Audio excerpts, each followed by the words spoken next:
Meus amados irmãos e irmãs na fé do Salvador Jesus Cristo, eu quero convidá-los nesse momento para que nós possamos meditar nas palavras do nosso Deus eterno, palavras que nós encontramos tanto no Salmo do nosso dia, pelo qual vocês foram saudados em nosso culto hoje, e também estão presentes no Evangelho do nosso culto. Esse Evangelho que é tão importante, onde Jesus aqui está dando continuidade ao Sermão do Monte, e agora Jesus começa a dar uma aula aos discípulos, bem como ao povo ali em volta dele, sobre o verdadeiro sentido da lei para a nossa vida.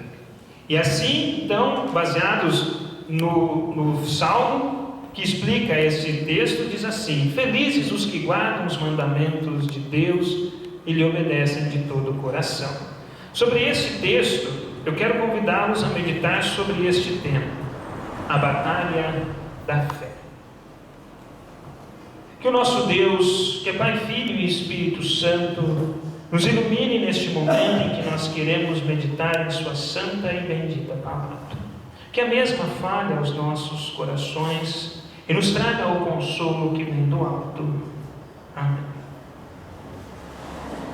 Meus queridos irmãos e irmãs na fé do Salvador Jesus Cristo, o hino Castelo Forte, sem dúvida nenhuma, é um dos mais belos hinos cristãos que nós temos. E é interessante a história deste hino. Ele foi composto pelo Dr. Martinho Lutero no ano de 1529, no momento mais difícil da Reforma, quando o imperador Carlos V estava perseguindo todos os protestantes, considerando eles como inimigos da igreja. E diante desse contexto de perseguição, de sofrimentos e de morte, então Lutero compõe este hino, que se tornou, sem muita demora, numa verdadeira confissão de fé a Deus nos momentos de tribulação. E verdadeiramente é isso que este hino representa para a cristandade. Uma confissão de fé a Deus nos momentos de tribulação. E quando nós paramos para ler as suas 4 estrofes com mais calma, com uma reflexão mais profunda, nós podemos perceber como Lutero, em cada uma das suas frases, consegue revelar a todos qual é a realidade da nossa vida aqui neste mundo.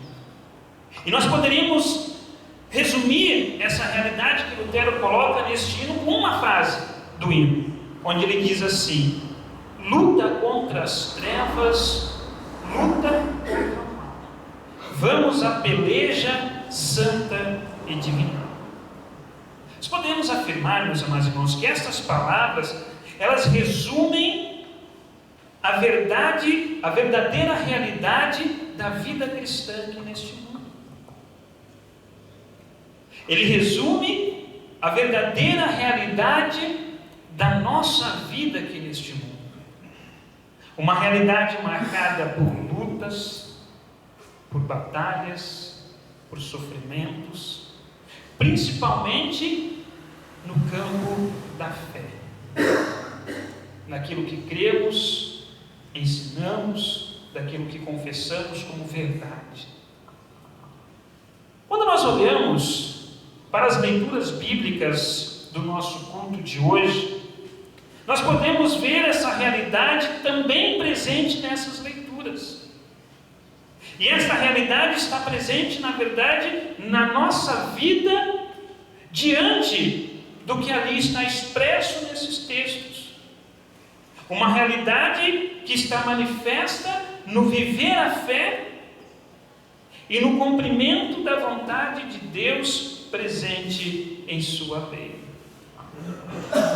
E por que para nós o fazer a vontade de Deus, o viver conforme a sua lei, é uma luta, é uma batalha?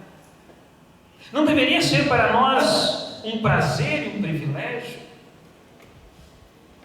Com certeza, deveria sim. Essa é a vontade de Deus e na maioria das vezes é a nossa vontade também. Mas infelizmente, por causa da realidade do pecado presente em nosso coração, viver conforme a vontade de Deus se torna numa luta constante para nós. Uma luta que se inicia desde o dia do nosso batismo, quando ali nós afogamos o velho homem, que vive conforme a sua vontade e conforme os desejos do seu coração. E Deus faz ressurgir um novo homem, que deseja viver conforme a sua vontade, viver a nova vida que Ele oferece. Mas agora, a partir disso, a cada momento da nossa vida, haverá essa batalha entre o velho homem e o novo homem, entre o pecado e o perdão que Deus nos oferece. Por isso, para nós,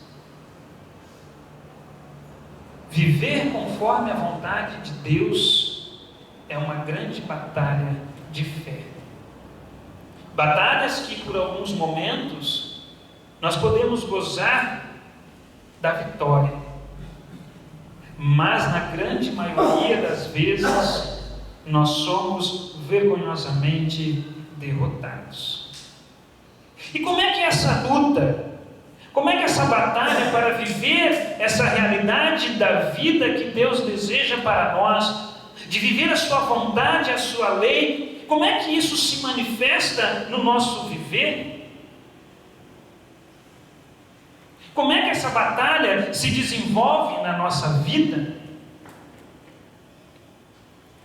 Na luta, meus amados irmãos, para viver e cumprir a lei de Deus, a máxima que está presente ali é o amor. O amor a Deus acima de todas as coisas. O amor que teme e confia em Deus e entrega a sua vida aos seus cuidados. E isso Jesus deixou muito claro no início do Sermão do Monte, quando ele lembra que bem-aventurados são aqueles que entregam a sua vida para Deus. Mas também esta vida se manifesta no nosso relacionamento com o próximo, no amor ao próximo. Não por menos, meus queridos, 7 dos 10 mandamentos vão tratar especificamente das relações entre as pessoas. E sabemos que o resumo deste mandamento, conforme Jesus nos ensinou, é: ame ao seu próximo como você ama a você mesmo.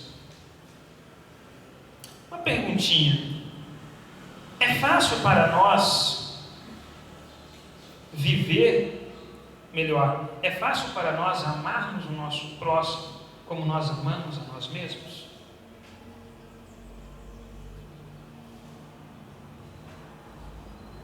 Se é uma pessoa que nós gostamos, a pessoa que a gente quer bem, vamos ser sinceros, é mais fácil.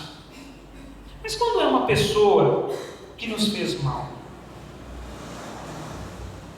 ou quando é uma pessoa da qual a gente não gosta, como nós podemos viver conforme a vontade de Deus, amando esta pessoa como nós amamos a nós mesmos?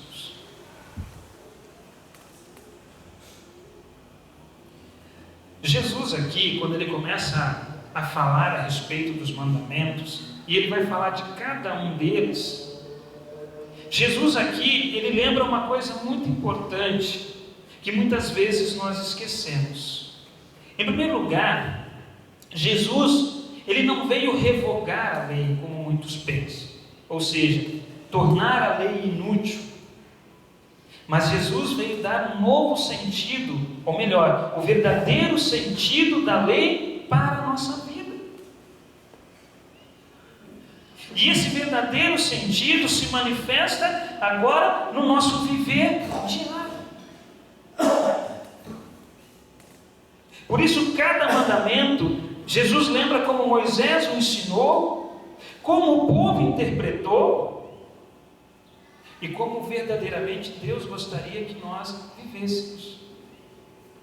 Eu achei interessante, alguns dias atrás nós tivemos um estudo bíblico com os jovens, e um sábio jovem cristão da nossa comunidade, ele disse uma coisa muito importante.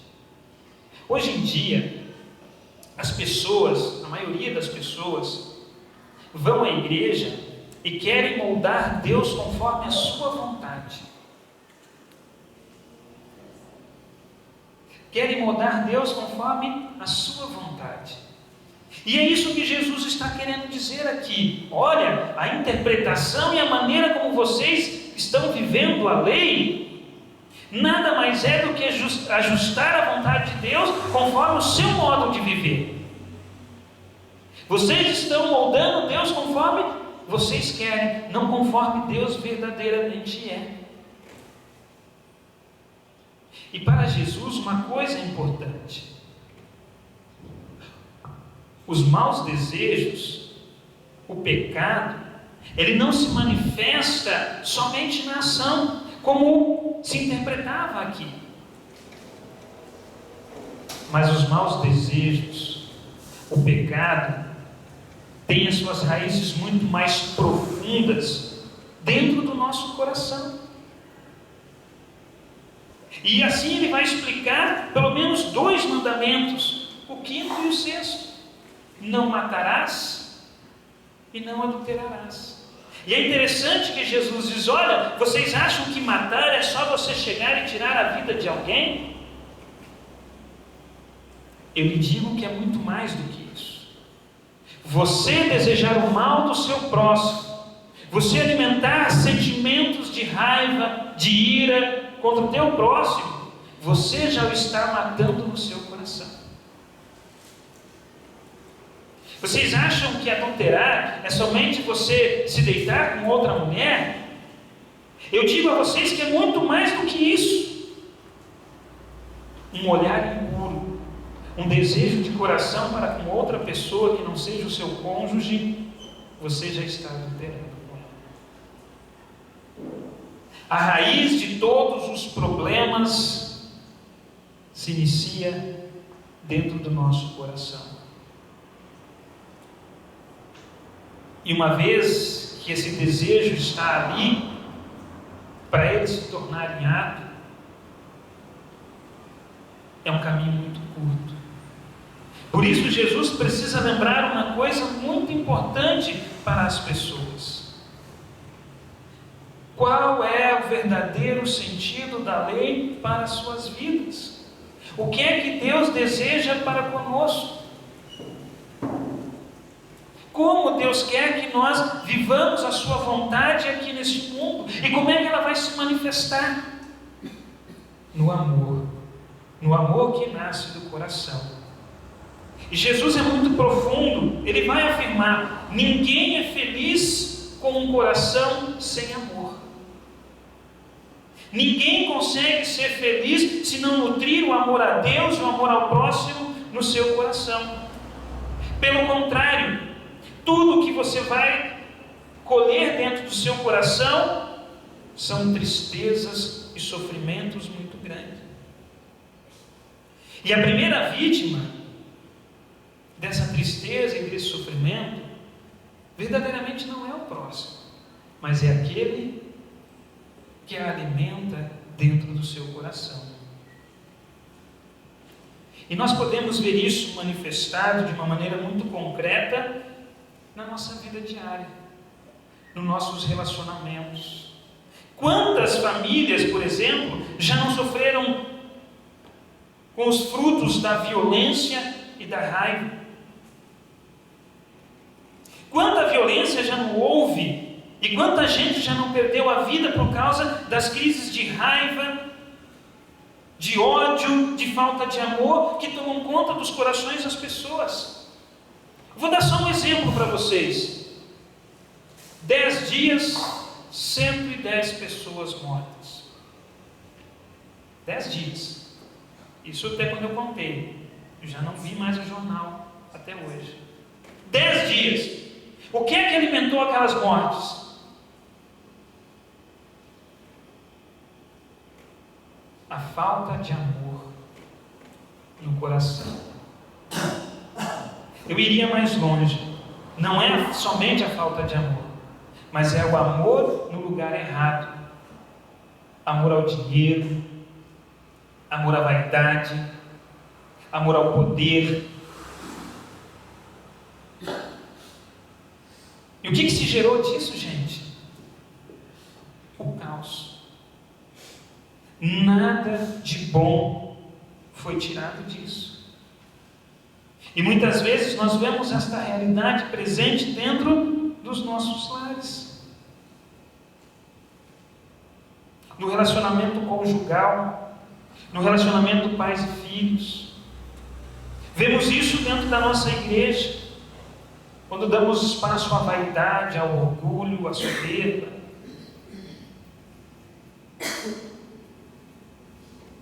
Essa é a realidade que Moisés coloca diante do povo. Entre escolher a vida e o bem, a morte e o mal. Por isso, meus amados irmãos, Jesus, com muita seriedade, ele faz um alerta contra esses sentimentos que tomam conta do nosso coração. Ele diz uma frase bem simples: qualquer um que ficar com raiva do seu irmão será julgado. Meus amados, não pode haver no nosso coração, no nosso lar, na nossa igreja, espaço para termos raiva das pessoas. Não há lugar para o ódio. Jesus vai condicionar o nosso culto a Deus à disposição de poder perdoar e amar o nosso próximo. E como é que ele faz isso? Com o seu próprio exemplo. Foi assim que Jesus procedeu conosco, pregado na cruz, em meio à zombaria daqueles que estavam ao seu lado. Jesus ora ao Pai, não pedindo para que o Pai os condene ou os destrua, mas ele ora assim: Pai, perdoa esta gente, eles não sabem o que estão fazendo. O apóstolo Paulo vai explicar isso de uma maneira mais clara quando ele diz: tudo isso é feito por Deus, o qual por meio de Cristo nos transforma de inimigos em amigos dele. E Deus nos deu a tarefa de fazer com que os outros também sejam seus amigos.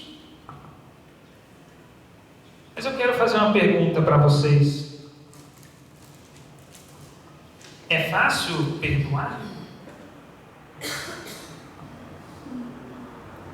Não é. É uma tarefa muito difícil. É uma grande luta, é uma grande batalha na nossa vida poder perdoar e poder buscar o perdão. Certa vez uma pessoa confessou ao seu pastor assim: pastor, eu entendo que Jesus quer que vivamos em amor para com as pessoas e que possamos perdoar, mas é muito difícil viver essa fé. E isso é verdadeiro, meus amados irmãos. Como perdoar alguém que fez mal para nós? Como amar aquele que nos quer mal? Como viver com aqueles e conviver com eles, com aquelas pessoas que nos decepcionam, que nos magoam, que nos entristecem? Como? É muito difícil para nós. Para não dizer impossível. Porque o nosso coração, muitas vezes machucado, ele pede para que nós nos afastemos, não para que nós nos aproximemos da pessoa. E o perdão se inicia na reaproximação. Meus amados irmãos, uma coisa é certa: por nossa própria razão e força, é impossível amar quem não gosta da gente. Não vamos nos iludir. Se nós formos basear esse sentimento em nós, nas nossas forças, na nossa vontade, é impossível para nós amarmos e perdoar quem não gosta da gente. Isso só é possível se nós estivermos dispostos a receber a força e a sabedoria de Deus. Só assim conseguiremos vencer as dificuldades e amar os nossos inimigos e fazer a vontade de Deus. E é aqui, neste campo, que se manifesta o lutar contra as trevas e o lutar contra o mal.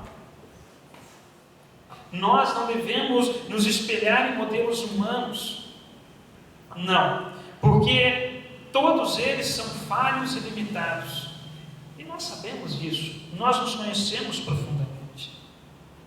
É preciso, meus amados irmãos, olhar para o Pai, olhar para o céu, olhar para o seu modelo de perdão.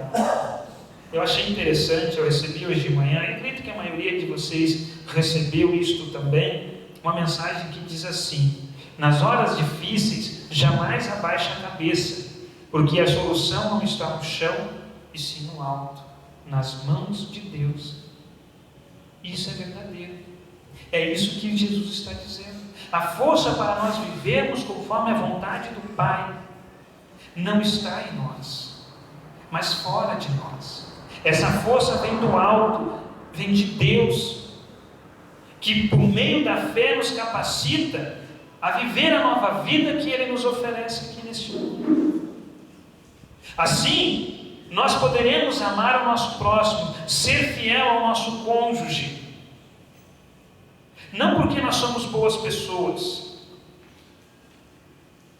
mas porque Deus está agindo em nós, Deus está agindo em nosso favor.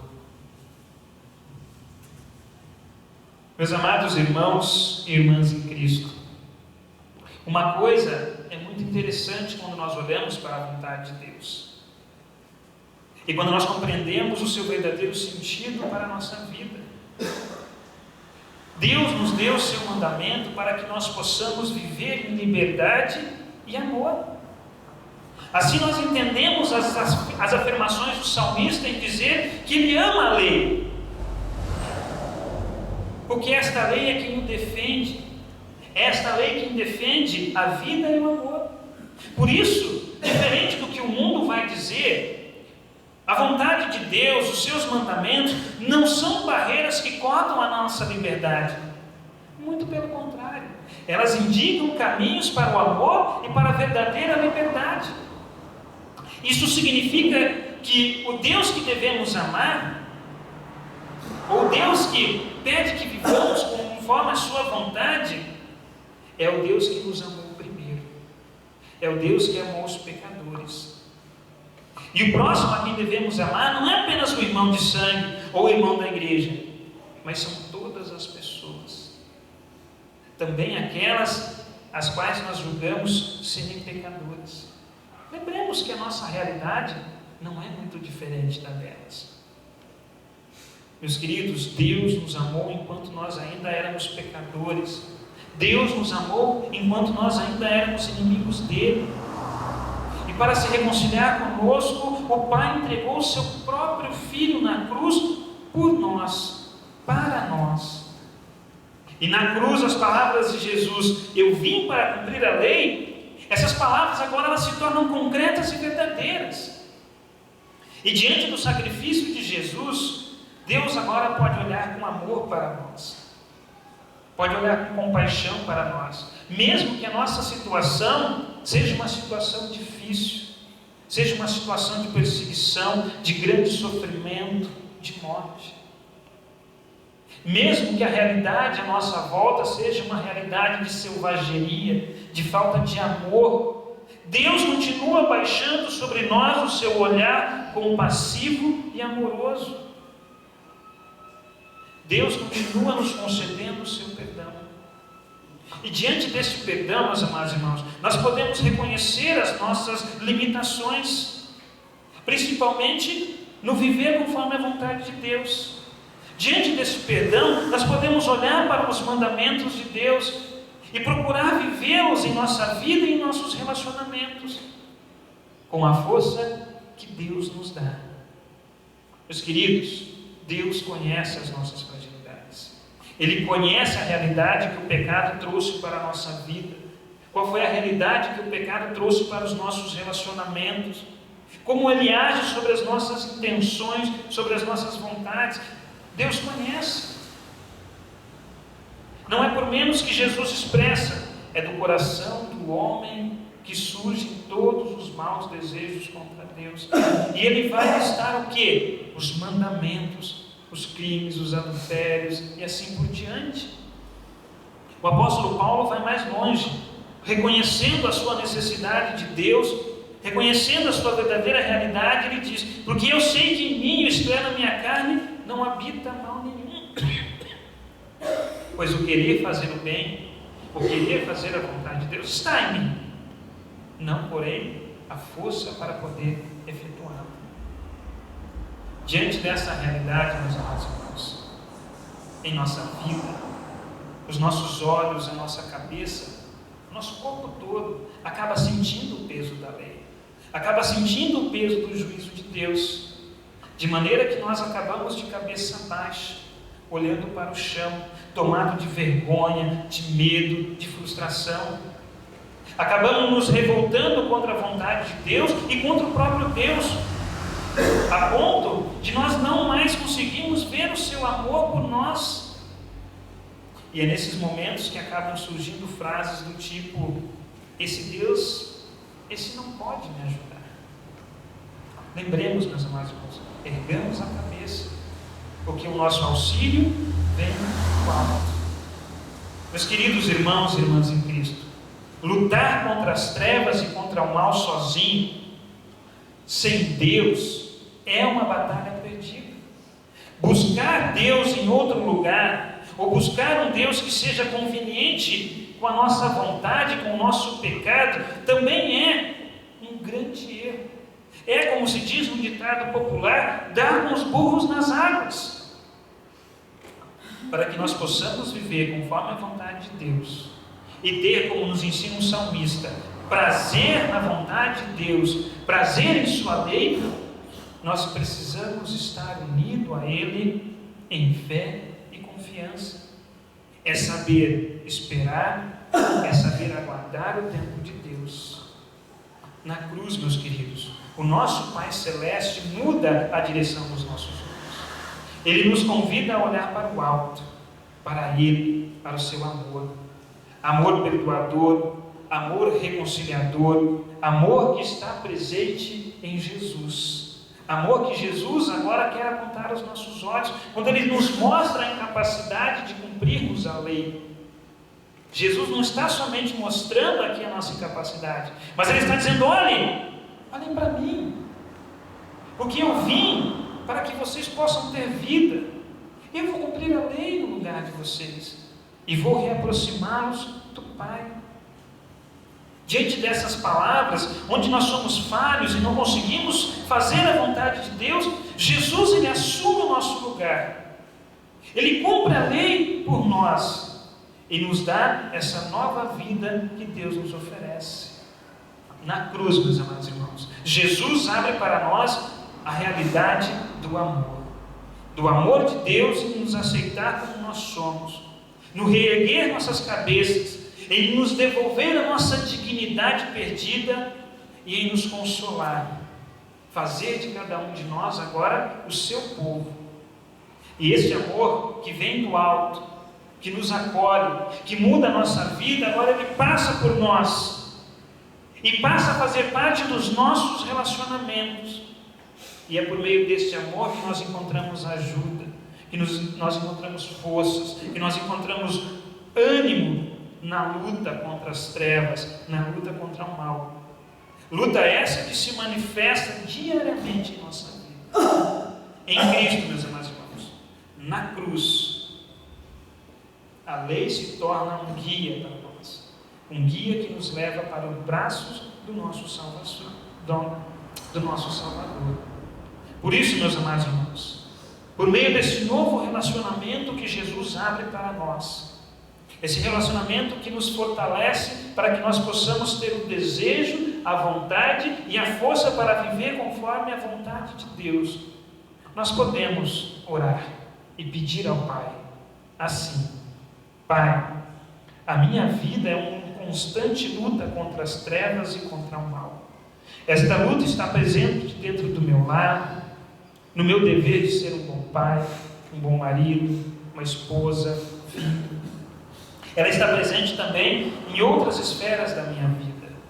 Quando olho para a sua lei, para a sua vontade, vejo que estou longe de viver como tu desejas de mim.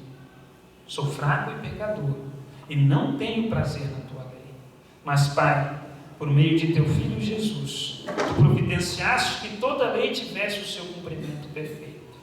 Nós te pedimos, acolha-nos por meio de Jesus, perdoe a nossa fraqueza e pecado, e dê-nos um coração novo, fortalecido no relacionamento contigo, e que tenha o desejo de viver conforme a tua vontade. Dê-nos força, consolo, amparo em nossas lutas, e quando nos encontrarmos feridos, caídos, chorando e desesperados, que tu possas nos acolher em teus braços e derramar sobre nós o bálsamo do teu amor, que cuida, sara, anima e fortalece. Que encontremos nos teus braços, que foram abertos para nós na cruz, refúgio e fortaleza, descanso e proteção das nossas lutas. Amém. Nos coloquemos em pé. Que a paz de Deus, que excede